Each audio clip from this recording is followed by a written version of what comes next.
Dans cette vidéo, on va faire un de mes chapitres préférés en sup, la convexité.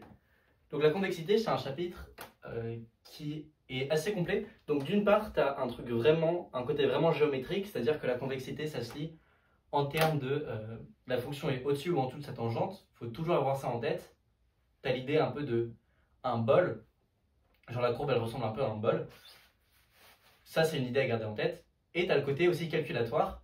Dès que la fonction est dérivable ou deux fois dérivable, tu as deux critères. Donc si la fonction elle est dérivable, ta fonction elle est convexe si et seulement si la dérivée est croissante. Et si ta fonction est deux fois dérivable, ta fonction est convexe si et seulement si la dérivée seconde est positive.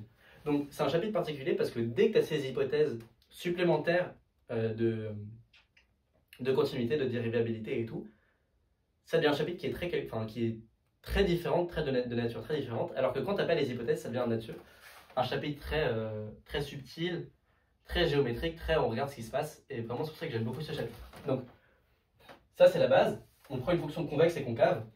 On veut montrer que c'est une fonction affine. Ok? Donc, le dessin c'est quoi? Ma fonction elle ressemble à ça, mais elle ressemble aussi à ça. Donc, c'est forcément une fonction affine.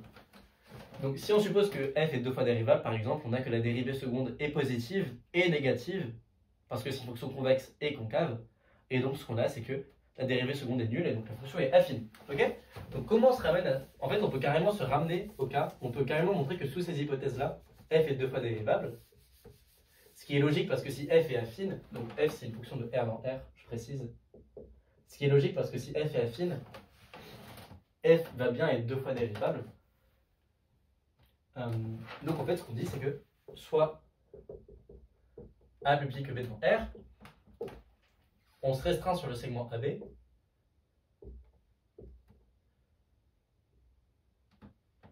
Ok? Cela, c'est que quel que soit lambda dans 0, 1, f de lambda b-a plus 1 moins lambda a, c'est égal, parce qu'on a l'inégalité dans les deux sens, à lambda f de a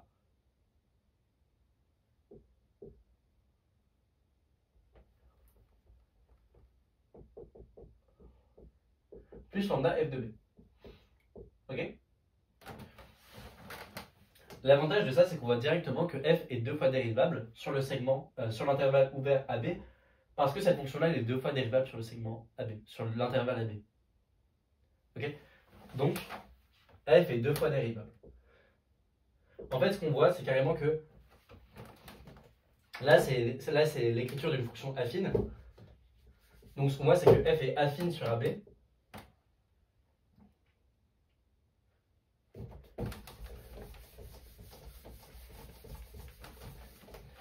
Et à partir de là, il y a deux manières de conclure. La première manière, c'est de dire, bon, bah, puisque f elle est affine sur AB, en particulier, elle est de classe C2.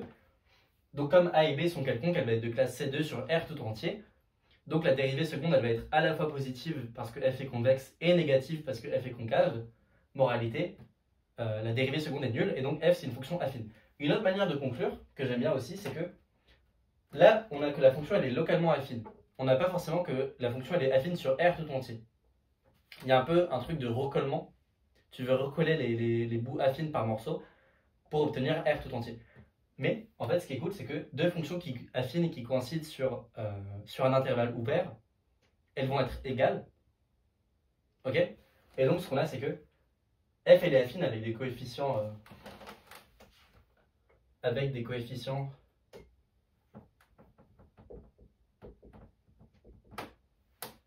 x0 et p0. Donc une fonction affine, elle est déterminée par deux coefficients, sa valeur en 0 et sa pente. Donc a priori, la valeur en 0 de la fonction affine sur AB et la pente de la fonction affine sur AB, ça dépend de A et B, parce qu'on a juste montré que la fonction était affine. On n'a pas montré que la fonction était affine avec les mêmes coefficients.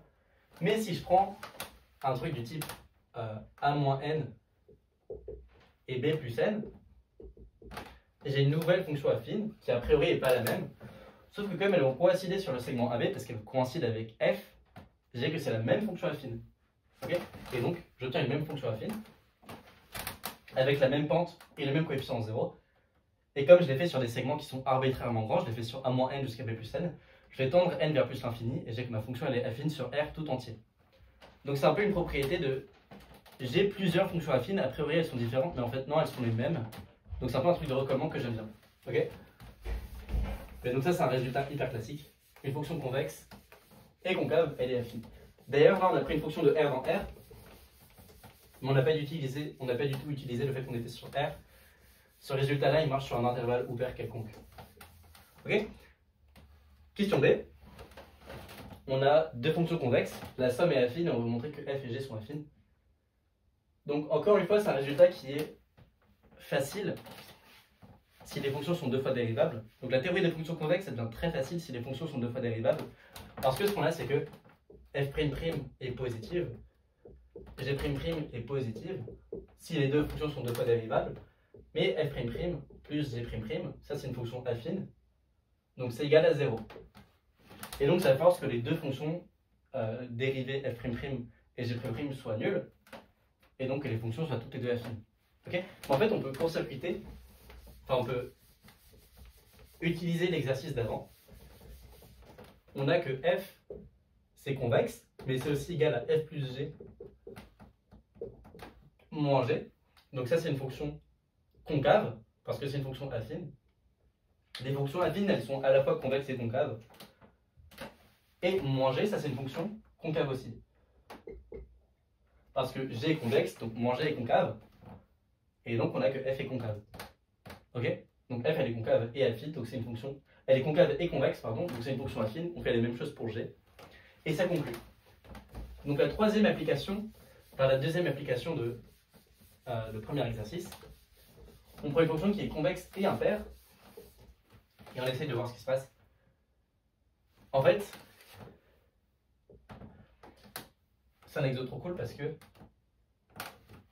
ce qu'on peut dire, c'est que f restreint à R plus étoile est convexe, mais c'est aussi égal à f restreint à R moins étoile,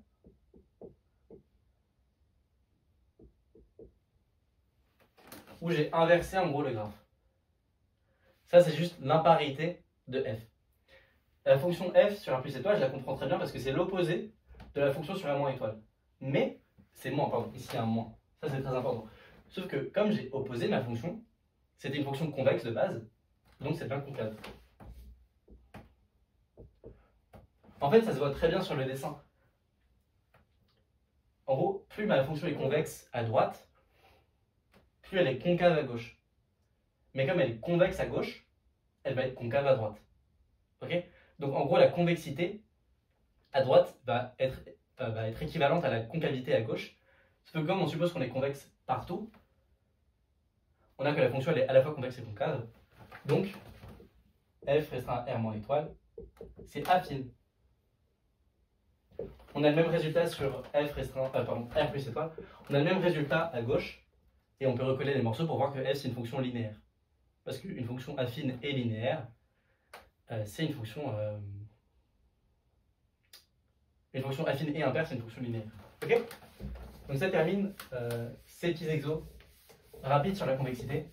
Bon, la convexité, c'est pas le chapitre le plus essentiel de l'année, mais c'est vraiment un excellent chapitre pour commencer l'analyse parce que tu as ce double enjeu de à la fois, il faut regarder un peu géométriquement ce qui se passe, il faut regarder le graphe, voir pourquoi l'énoncé est vrai, mais à la fois, il faut des fois genre se dire qu'est-ce qui se passe si ma fonction elle est dérivable, qu'est-ce qui se passe si elle est deux fois dérivable, et est-ce que je peux utiliser des arguments ou me ramener à ce cas-là.